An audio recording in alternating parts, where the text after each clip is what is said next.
Roomies, and welcome to another episode. I'm Maria, And I'm and this is Lindsay. Lindsay. And we're two former college roommates who have a passion for movies. I reviewed movies for almost 20 years, and Lindsay has a film degree. And we're just going through some of the movies we missed in the past that may have fell through the cracks for each of us. And for this week, it was my choice to choose a movie that Lindsay hadn't seen. And as you can tell from the title, this one was for Jennifer's Body. Well, Jennifer's Body is a movie that came out in 2009. I remember seeing this in the theater because I was really curious Mhm. about it. Did you have any remembrances of this movie since you hadn't seen it? Do you remember hearing about it? Yes, I do remember hearing about it, and then I remember not hearing about it. And Well, it went real bad. it did. So it was made for 16 million and it recouped 31.6 million, which would sound great, but to be successful, you have to make three times your budget. So, according to the math, it flopped. Um, but it was pretty well anticipated in the circles I was in at the time, at least, because it was written by Diablo Cody, who also did the movie. Oh gosh, of course, it's flying out of my mind the moment I try to remember it. Um, Juno. but Juno, right? She had done Juno previously, so Juno was a very big hit, critically and culturally. A lot of people were saying the lines and stuff like that. She's really snappy dialogue, so people were looking forward to her next film. And it had a pretty good cast. I mean, to me at the time, like I knew who all these people already were. I really enjoyed Amanda Seyfried. She was in Mean Girls. She was also in this show on HBO called Big Love that I liked a lot. J.K. Simmons, Amy Sedaris, Adam Brody, Megan Fox, knew all these people. Um, so I was interested to go see it. And I remember at the time, like, it wasn't doing really well. And I wondered why. So that's why I went to go see it. like what is going on with this Hmm. film that's not doing so well? Because it has this really good cast. It has this well-known writer. So it's kind of like, oh, really? It's not. And I remember enjoying the film. Um, the humor and the horror thing was kind of new for me at the time. Um, but so I was like, well, maybe that's why people didn't see it. They didn't understand that kind of mix because it wasn't really kind of a popular thing at the time in the movie theater to be doing. Um, Hmm. but when it came up on its 10th anniversary, like in 2019, a lot of people started doing kind of like retrospectives about the film and watching it again and trying to find out like what it is about this film. Um, and that's when it came out that a lot of the marketing for the film was really what kind of tanked it because it was heavily marketed as this kind of like lesbian love thing that's going to be happening, but not for like people who are lesbians, but for men who would enjoy seeing two teen girls being lesbians together, right? That was kind of Yeah. the focus of the marketing. It's very just like over sexualized and like because these are supposed to be teenagers, right? Very kind of over sexualized and like focused particularly on Megan Fox's body, right? And because I remember, what Yeah. was it, Transformers she was in, right? Uh huh. And there were always just these very long shots of her body and everything, and I was just like, okay, this is weird. Like, y'all are doing too much. But I thought it was a really interesting kind of like exploration of toxic friendships, basically, right? With a little supernatural thrown in there, uh, little supernatural patriarchy. Um, but it starts in this place called Devil's Kettle, which is supposed to be in Minnesota. Because I was wondering, I couldn't remember like what state is this supposed to be in? Like it just, you know, That's where that's supposed to be at. Okay. it's supposed to be in Minnesota. I was trying to figure it out too. Yeah. And we kind of Yeah, start I was at the trying to end. figure that out too. I knew they said that the name of the place wasn't real, but Hmm. the place is actually real. Hmm. Yeah, So the waterfall is Judge C.R. Manganese State Park. So the waterfall is real. The whole, I Yeah. don't think the whole thing is, but yeah, because I was wondering, like, where is this? But we start the So movie the at whole is not real. no, I don't believe the whole is the whole whirlpool thing. It is a waterfall that's there. Really nice, beautiful waterfall. Um, but I don't think Okay. the whole whirlpool thing is not necessarily real. Okay. It is, said to the waterfall is said to like disappear underground, but it's not like the whole whirlpool thing that you see in the Okay. movie. So you kind of start the movie at the end where we meet Needy, short for Anita, right? But also describes her character, played by Amanda Seyfried, and she's in this um, facility for mentally ill inmates, I suppose. And she's known as a kicker. Yeah. And we see that she gets put in solitary confinement and is kind of like, let me tell you how I got here, kind of thing. That's me. That's so it Mhm. starts off, talking about their childhood friendship between Needy and Jennifer, and how Jennifer is kind of always the star. She's the hot girl, she's the it girl, and Needy's kind of like a little bit of a nerd, more conservative in her presentation, stuff like that. Excuse me. And Jennifer just kind of like leads the relationship.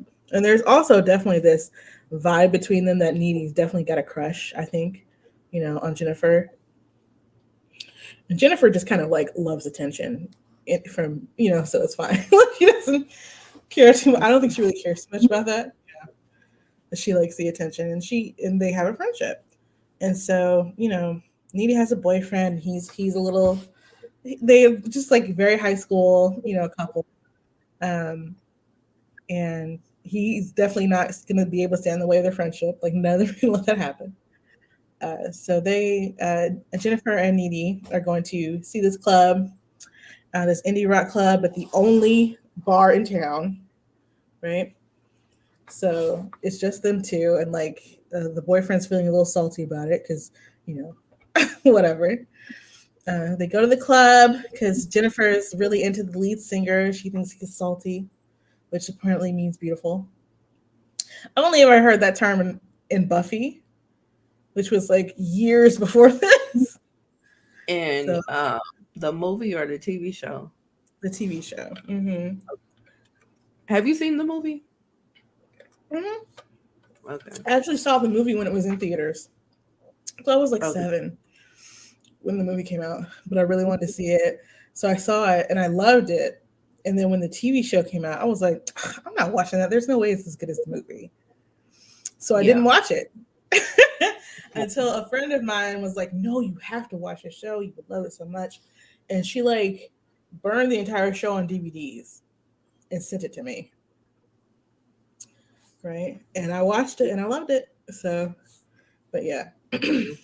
Yeah, I refuse to watch the show because it's not the same. It is really good. My friend was right. Like, I promise you. And see, the thing is, what I didn't know at the time was that like the same production company, the same writer who did the movie also did the show. I didn't know that when the show was on.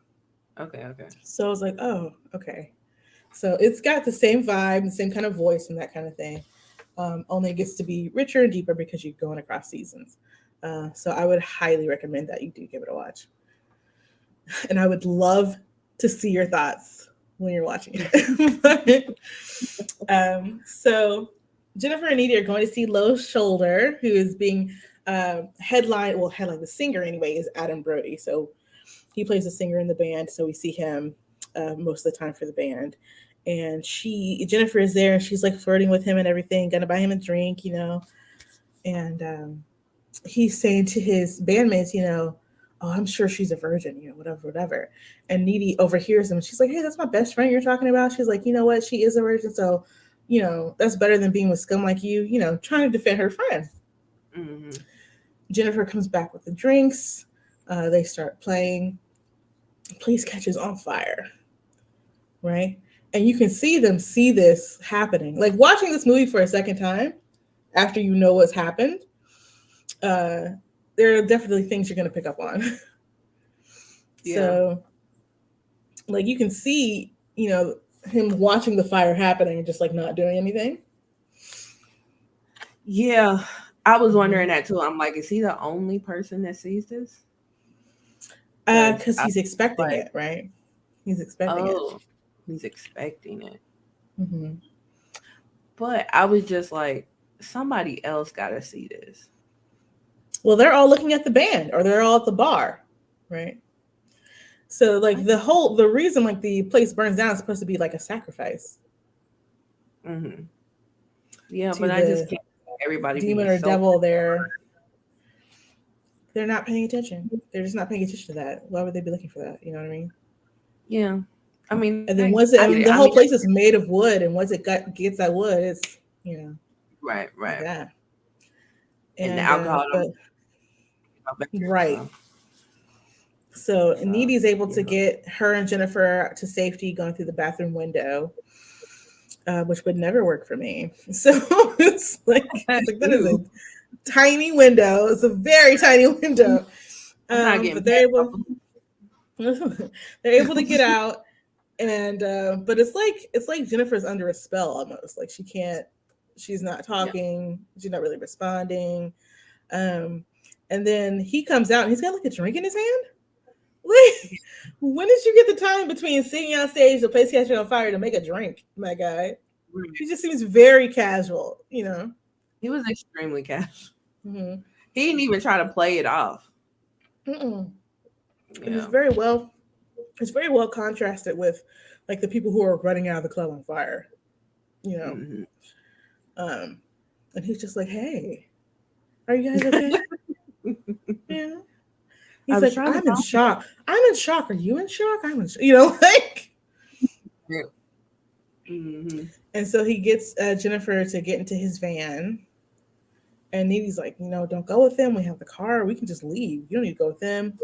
And it's just like she's kind of in a trance, so she just goes with them, and she doesn't even Yeah. look particularly happy or excited about it. As someone you would Right. Right. expect She was to. zoned out. Right. And like she had been so excited before, and she's just kind of like not there. Hmm. So Needy goes home. She's talking to her boyfriend on the phone about what happened. And there's a doorbell. So she goes out to check to see who's there. Goes out on the porch, which is like number one horror movie rule. You're not supposed to just lock the door. Like, you're not expecting anybody. Right. Hmm. And when she's on the phone, I don't know if you noticed, but you can see like a shadow moving behind her. Yeah, I saw that. Hmm. And she goes back in. And eventually, she sees it's Jennifer, and she's like all bloody and everything. She's got this really crazy grin on her face, and she's trying to ask her like, "Are you okay? What happened?" And Jennifer's not really responding. And she goes and like opens her fridge and starts tearing stuff out and eats this chicken that she wasn't like they were saving for dinner tomorrow or something. And Mm. then she throws up this like black ichor all over the floor. It's very gross. Yeah. And then she kind of almost attacks Needy, and she asks Needy, "Are you afraid?" She doesn't really say anything. And thinking about like what happens later, because she says to like she says to Needy at some point, she's like, "No, I need them afraid before she can kill them," right? And so Needy must not have been afraid, right? So like Mhm. Needy wasn't afraid. What's she feeling? What were you feeling in that moment, Needy? Like, uh, and then she just kind of leaves, and so Needy has to like clean up all this stuff Yeah. before her mom gets home. And I'm just like, oh god, All right. She How do shows you up the next. explain eating chicken? I don't know.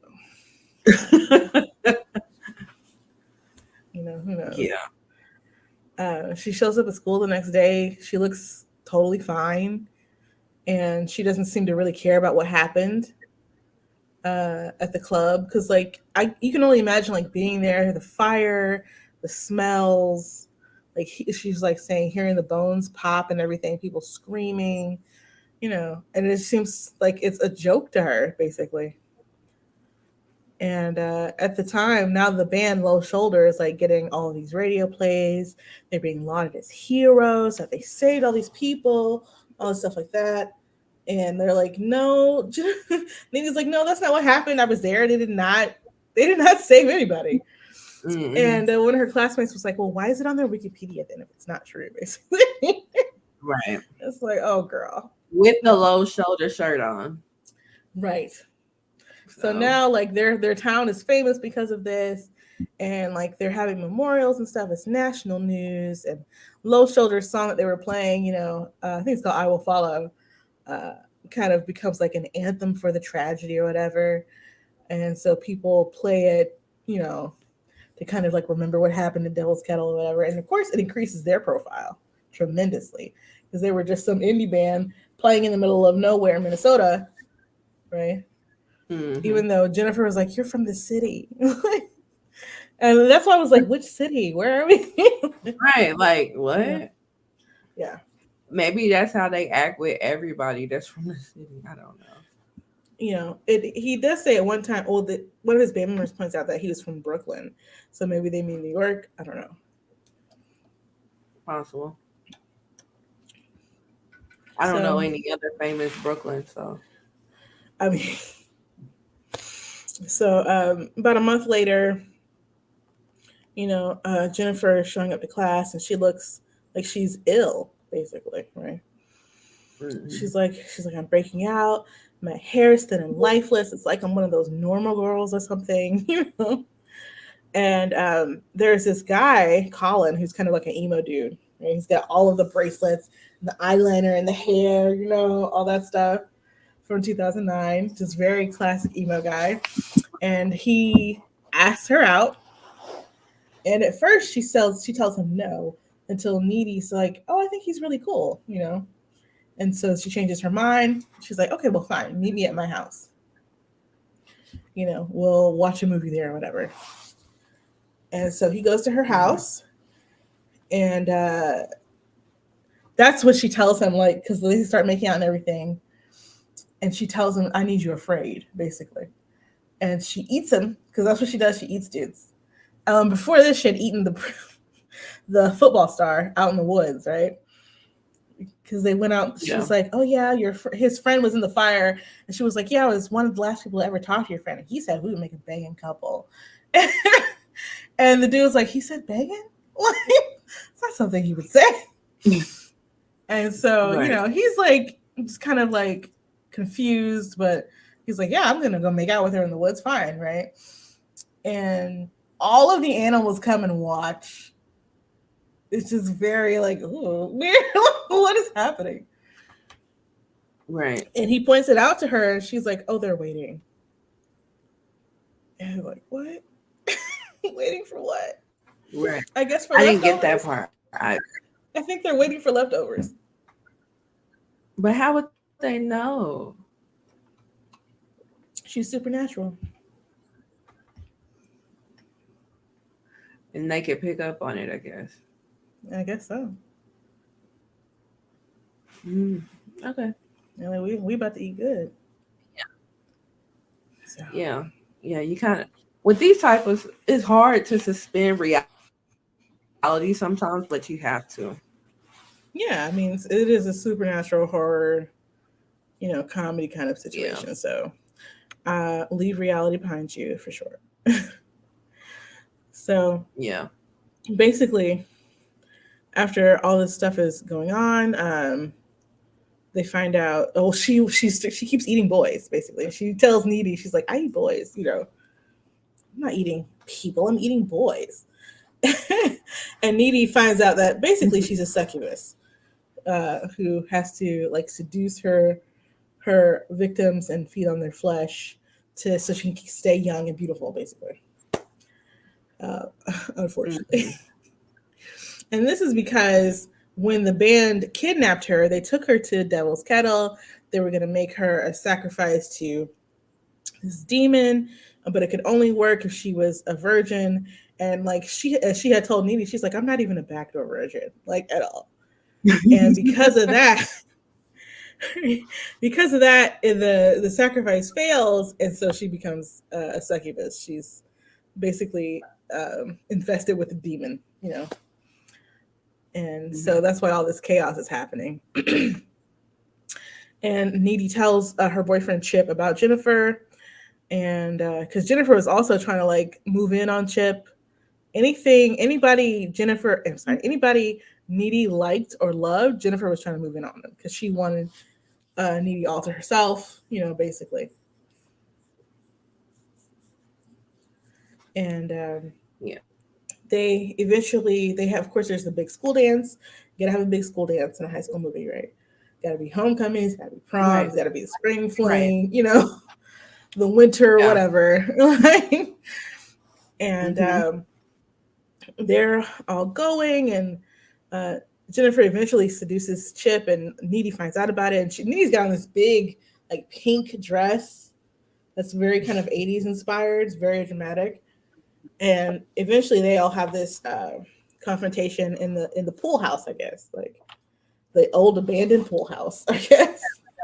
And Yeah, look very and disgusting.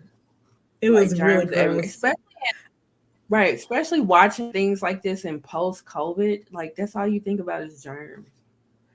Oh, even at the time, I was like, "This is gross. Somebody's gonna have an infection, and it's not gonna be nice." You know. Yeah. Yeah. But it's like heightened post COVID.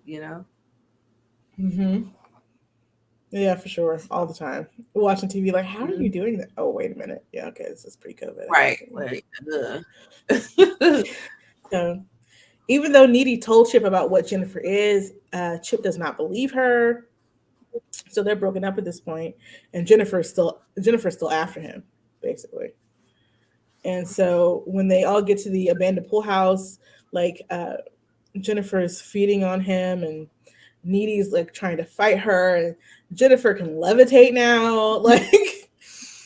But they eventually are able to defeat her, like getting a pool stick, a pool skimmer, and like stabbing her with it. But somehow she escapes. Chip dies, due to his injuries and stuff, and probably some of the infection in the abandoned pool house. Right?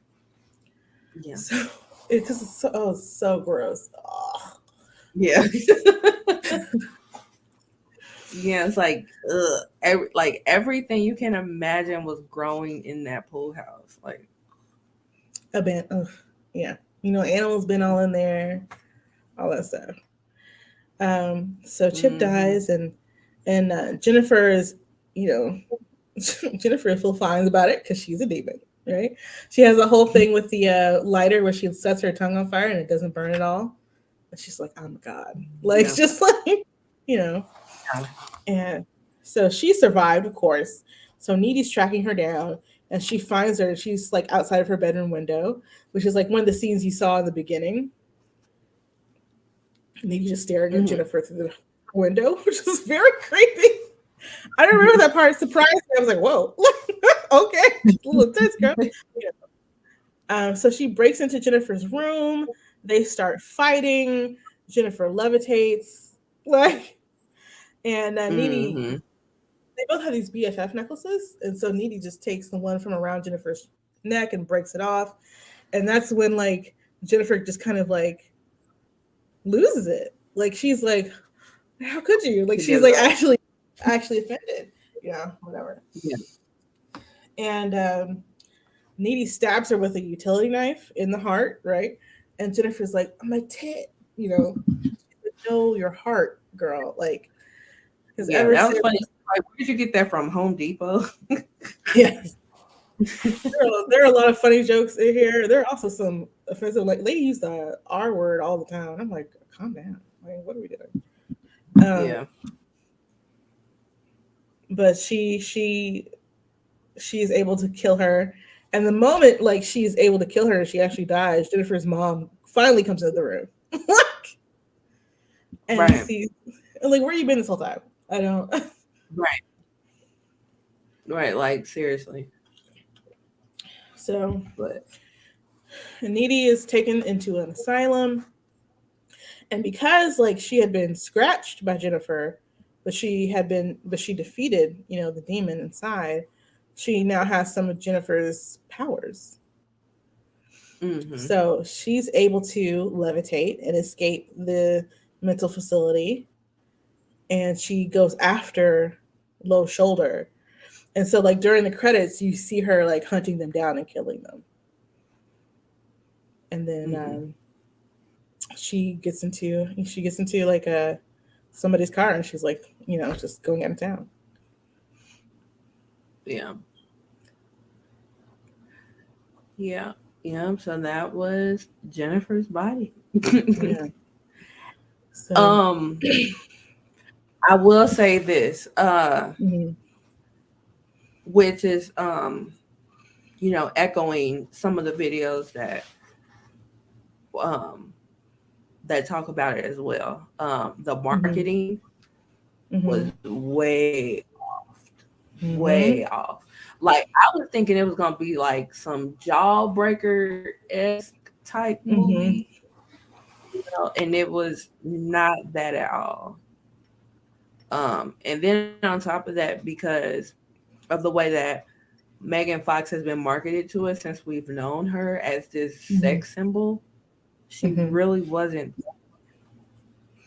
Like she was, I mean, she was the stereotypical um popular girl in high school, but that's where it started and stopped. Right. Everything else Yeah. was due to succubus. Like Yeah. she wasn't Yeah. actually these things. Yeah. Yeah. So it's like they wanted it to flop. They just wanted what they wanted, and they did not. For it seems like they just did not trust the people they hired to create this movie to advertise it as it is. Right? They just wanted to, Yeah. based on the strength, basically on Megan Fox's whole kind of sex symbol thing they had put on her, basically. Um, because Hmm. for the movie, she dropped like 97 pounds. She Yeah, did. yeah, yeah. Okay. So We must have there kept she looked. she looked pale, she looked frail. That was a part of the character. But like 97 pounds, I'm like, oh my god, right? And there I it can't. definitely before this, like she still had that like kind of sex symbol thing going on, which is crazy because she was a teenager, like she was still a kid. Um, and with this movie, she wanted to kind of get out of that because that's not really what this movie's about. Right. Um, but Fox didn't want that, right? They tried to market this specifically to boys and men who would be interested in teenage lesbians, basically. Which Yeah, but is I mean, the movie didn't give that. Like, okay, it no, had a couple of kissing scenes, but the movie didn't give that at all. So they didn't think about like when people actually got in there how they would trash the marketing or anything like. nope. I guess they didn't care because at that point they got their money. But They didn't care. No. They didn't care about their director's vision. They didn't care about like the director's vision. They didn't care about the actresses involved. Like none of that. yeah, Like and like the whole thing is about this relationship between Needy and Jennifer. So this movie is about girls and women. Why would you not? Why are you acting like girls and women can't be the audience for this? yeah. Like, I mean, I have never seen a marketing strategy could be so off. Like, Yeah, I don't know a better example. yeah. No, it was definitely, and that's what a lot of people who reviewed it felt. They felt like they got a bait and switch, and it was just very weird. Like, because at the time we didn't know this what was happening behind the scenes or whatever. It's just like really strange. Like, Yeah. because I remember the marketing, and like the marketing was one of the reasons I didn't go see it in the first place. Because I was like, oh, this Hmm. is not for me. This is for Yeah. boys and men and dudes who would find this like exciting or whatever. They're trying to do like this kind of like titillating kind of thing, and I was like, you know. But Yeah, as yeah, the yeah. reviews rolled out and people were talking about it, I was like, well, this seems like different than what I thought it was. So let me just go see it. Yeah. Hmm. Right, right, right. Yeah. Yeah, that's just so crazy that the marketing was just so completely off. Yeah. And it just sucks. It's like had the marketing not been off, maybe this would have been more of a success than it was, you know. Hmm. But because I mean, to be for real, it's not a bad movie. No, it's actually pretty good and enjoyable, and has like interesting concepts, Yeah, things to think about. right, right, right, right. And it's a different twist on the whole sacrificial person. You know, Hmm. it's a totally different twist on that. So you can appreciate that, you know, because it's looking at it differently than the way that we've been looking at it. Because we all know the whole trope of you having to sacrifice a virgin and whatnot, but what happens when you don't sacrifice a virgin? You Yeah. know, like And that also the was a little whole twist. themes of the theme of puberty being hellish and stuff like that, and how your relationships can change in ways that just like you would never expect, as a Yeah, teen girl and everything, and like just like what they because is out of what these men did to her that she became this way, right? yeah, yeah, yeah, yeah. And then out of what men did to the movie is why the movie performed the way it did. So Exactly, exactly. it's So it's like they didn't even learn their actual lesson. right. But I don't even think they cared to learn the lesson from the movie. They saw Megan Fox. They know that she's a sex symbol. Hey, let's get the men in here, Hmm. you know. And Well, that's kind of like what they want her to be. yeah, they want her to be this one dimensional but dimensional character, and she's fighting against that. But Yeah, that's terrible. and then to have that happen to your work, as like the writer, director, and even the actresses, like it had to be like really shocking to be like, Yeah, what? This is not what we filmed. Like, why are you presenting it this way? right, right. Especially when I saw them talking about the trailer. Like the trailer had nothing to do with what the movie was about at all. Hmm. Hmm. I would absolutely hate that. Hmm. I would hate that. Like I would cry in the car if somebody did that to me. Yeah. Like that's terrible. That's terrible. You know. And especially because like it wasn't the actor's fault, it wasn't the screenplay's fault, it wasn't nobody's fault but the marketing team. Yeah. Everybody You else know? did what they came to do to tell a story that Cody had actually written, and the Right. marketing team said no. And it's like, Right.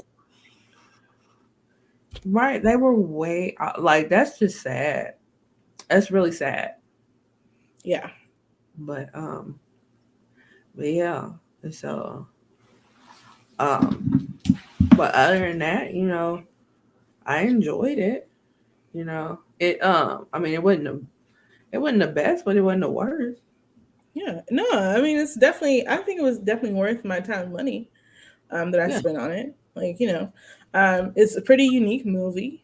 Um, it got really good performances. It's got really good music. It poses some interesting questions. And you don't typically see a movie with like two female leads, like this kind of genre, get like a big, this kind of push to movie theaters and stuff like that. It might be a more indie kind of thing that you would see. Hmm. Um, Yeah, this yeah, would yeah. be this would be like one or more of your mid-market movies, and we don't really have a lot of mid-market movies these days. It's usually all indie or like all blockbuster, Hmm. you know. Yeah. And just like it really just put particularly um Megan Fox like in a corner, like because she Yeah. was trying to reach outside of this sex symbol role that had kind of been pushed on her Yeah. since she was like 15. So Yeah, yeah, And it just absolutely robbed her of that opportunity. right, right. It's like, damn, do you have to go the indie route to get out of Well, I being mean, as seen long as as this? you're marketing, like, we'll just market the movie the way Right, that it is. right, right. Like, marketing shouldn't even be that difficult, considering the fact that we gave you what to work with. Yeah, it's just really odd the way some folks in marketing and things like that and promotion seem to think that everything needs to be marketed to men and boys, as if women and girls don't also go out and do things and spend money. They're Right. always like focused on this, demographic of like 18 to maybe at this time like 33-year-old men and boys. And it's just like, but that's only half of the population. I Not don't even know. half. Dude, it's more Yeah, women than a little less than half. yeah. So I don't know. It just sucks. It sucks that that's the reason for the flop. Like it'd be different if the movie itself was Hmm. the reason for the flop, but because of some marketing BS, like that's Hmm. crazy. Yeah. But let's go on ahead and rate the movie. So we have one movie real trash AF, two it exists, three entertaining, four great, five a true classic. Hmm. What say you? I would give it a 4, Okay. because it is a really good movie. Um, it did everything it was supposed to do, and it was trying to do everything that it promised. It delivered on. Hmm. Um, and then also, not only was it good at the time, but then you have people, you know, revisiting it. People who Yeah. weren't even old enough to see the movie when it came out, like on YouTube, revisiting it, and digging into like what happened to this movie, and then also like saying, "Wait a minute, this is not the movie that I thought it was. This is so much better than what I thought it was," um, Hmm. which has empowered, like Cody and Megan Fox to tell their stories about like what was going on during the time and how that it had impacted their careers and stuff like that. Um, which kind of was also in combination with the Me Too movement, uh, kind of like sprouting up at that time as well, during the retrospective like 2019, 2020. Um, Yeah. so I think it's really important and valuable to see that, right? I think it helps people who are moviegoers to be a little bit more critical of what they're being presented with versus what the actual movie is. Hmm. Yeah. So I think it's great. So I give it a 4. What did you give it? I gave it a three. Mm-hmm. I have a three. It's entertaining. I like the different spin on the sacrificial lamb Mm-hmm. storyline. It kept my attention. Um, but yeah, um, I do think like now looking at it in today's um, day and age, especially with the Me Too movement, it does have a deeper meaning Mm-hmm. with it now. And I mean, and then again, it's a prime example of how we're looked at, or how we were looked at, Mm-hmm. or how we are still looked at. Um, and hopefully, we're on to being looked at differently. Yeah, And because you everybody, could say it was. well, everybody in the marketing department should have been fired after that. That's terrible. But what were you about to say? I was saying it's really just kind of like, as this film stands, is like a perfect victim of like all these things happening at Hmm. once. Um, how they're Yeah. trying to make a movie that says something about puberty and relationships between women and possible sexuality between women. A lot of people do feel like this was like a baiting movie, like a queer baiting movie, and I can see that too because it's Hmm. hinted at, but it's not really explored or talked about.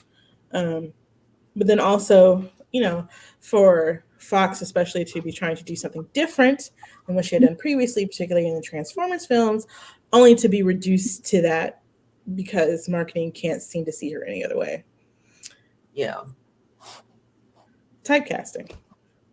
Right. Right. Right. So they completely got an F. Yeah, 100%. All right. Yeah. So next week. Hmm. Well, what I was going to pick, you've already saw. So Oh, what was what that? it was gonna be a Buffy the Vampire Slayer. Oh yeah. Oh, I've been seeing Buffy. I was gonna pick that for you at one point because I didn't know you seen it. Yeah, I had it on tape. I love that freaking movie. All right. So since you've seen that, we're gonna just go completely hood. I mean, we could do Uh, Blade. I haven't seen that. you haven't seen Blade? Mm-mm. We'll have to do that next. I've only seen the third Blade movie. How you skip 1 and 2? I don't know. All right. So before we do Blade, so uh, how hood do you want to go? I don't know. How do I answer that question? All right. So we have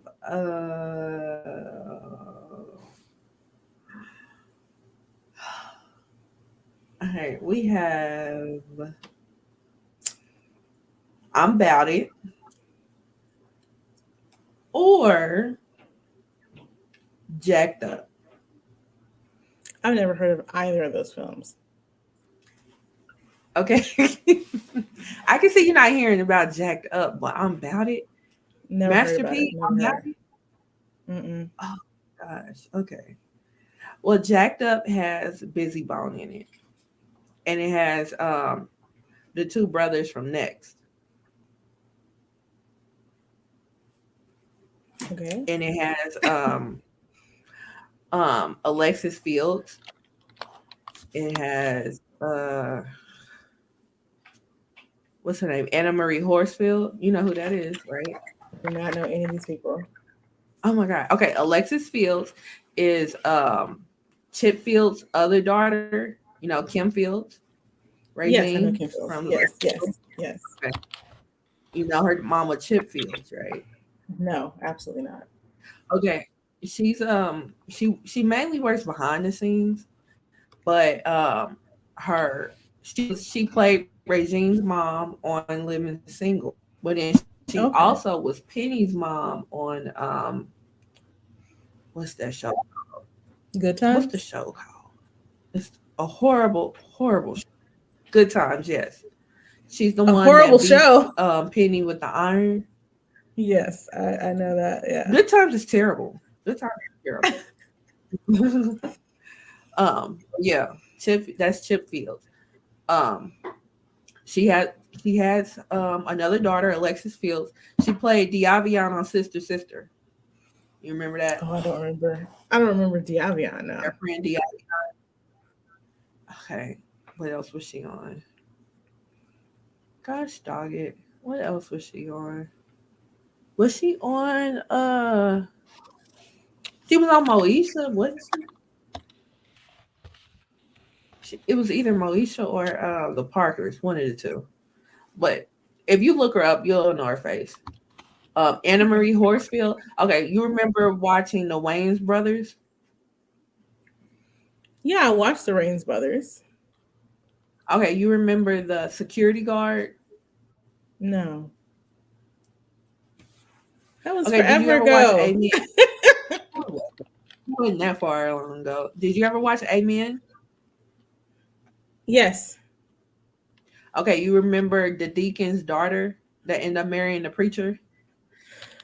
No. God. What else? Okay, what else? Okay, Friday. You have seen Friday, right? Yeah, yeah. Craig's Right. mama. Oh, yes. That's Anna Marie Horsfield. Got it. Yes. All right. Okay, so the two brothers from Next. Okay, so you know Mhm. RL, right? No, I don't. Okay, RL was the main one that sung. He sung Okay. lead I only really on know like there are a couple of singles. I don't really know anything about them or who they are or anything like that. Okay, so you remember Butter Love? No, You what? got that I want the love you want. You got love that I need the love. I don't remember that. Okay. That was their first song. Okay. Too Close. Okay. Yes. So baby, when we're crying.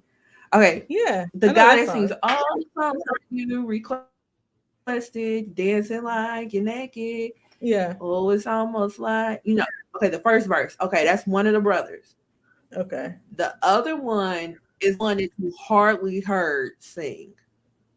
Oh, that would be why I did not know there were actual Those brothers two in are that group. yeah, those two are brothers.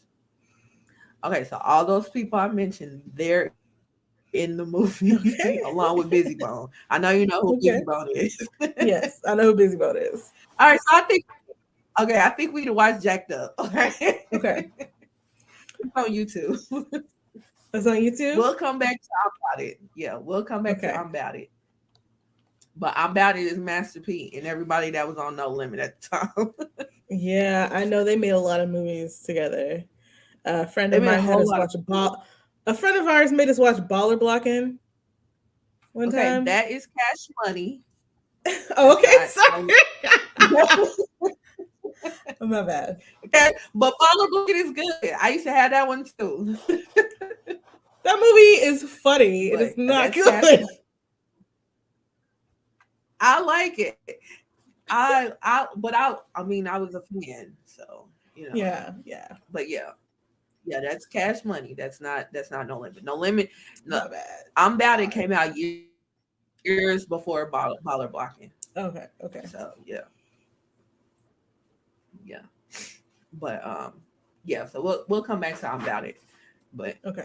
yeah, so we definitely need to watch Jacked Up since you don't know nobody in the movie. Sure don't. so So sorry. yeah, yeah. So we'll do that next week. So that would be Sounds fun. good. Okay. Yeah. Where can we see you? Oh, you can find me all over the internet. Pretty much any social media platform. If I'm there, I'm going to be there with under Valor More Dollars. That's VALARMOR dollars. You can also hear me on the podcast called Nerdgasm Noir. We've been podcasting since like 2012. We're like the very long Mhm. running geeky podcast of all Black women. So check us out there. And where can they find you, Lindsay? You can find me everywhere at L_Ranelle. That's L_RANELLE. And I also have another podcast as well with my cousin, and it's called The Ish We Talk. So Awesome. that's it. What y'all talk about? Yeah. What y'all talk about last episode? Last episode was last year. Last Okay, year yeah, was so many days ago. Oh my gosh. fine. No. Never. Don't worry about it. It's fine. Yeah, we took off. We took off from Yeah, there as well. yeah. Yeah. What do you guys like talk about that's considered nerdy? I mean, we'll talk about comics, technology, news, right? Video games, Mhm. manga, anime, movies. Oh, okay. That sounds pretty cool. Yeah, we have a good time. Yeah. Alrighty. All right. So we will see you guys next week Yes, when we review Jack. jacked up it is. Yep. Yep. So bye. Bye.